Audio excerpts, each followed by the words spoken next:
Spiderman ஆபத்துல இருந்தா தான் வந்து காப்பாத்துவாரு. நமக்கு இப்ப என்ன ஆபத்து வரும்? ஆபத்து வந்துருச்சு. ஏய் இங்க வாடா. ஏய் அவன் என்ன அடிச்சவன். ஏய் வாடா. என்னாலலாம் வர முடியாது. முடிஞ்சா வந்து புடி. ஏய் வாடா. ஏய் எங்கடா வர? ஏய் இல்லடா. ஏய் பாவா இந்த தாத்தாவோட சேர திறக்க முடியல போல.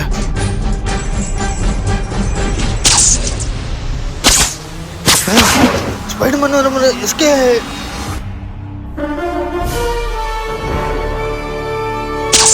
உங்ககிட்ட இருக்கிற இந்த கழுகு மந்திரக்கல் எனக்கு கிடைக்குமா? சரி தரேன். அதுக்கு நீங்க எனக்கு மகேஷ் பாபு டான்ஸ் சொல்லி தரணும். மகேஷ் பாபு டான்ஸ் ஆடுவாரா? ஒரு நிமிஷம் இருங்க வரேன். இந்த சேரை ஒரு தாத்தாவால திறக்க முடியல பாவம். நீங்க கொஞ்சம் திறந்து கொடுங்களேன். அடடா திறந்துட்டீங்களே. இப்ப அதை கொஞ்சம் மூடுங்க. திறங்க மூடுங்க. திறங்க மூடுங்க. இப்ப உங்க முட்டையை தொடுங்க. இப்ப இது ரெண்டுத்தையும் சேர்த்து கொஞ்சம் உள்ள மடக்கி தட்டு.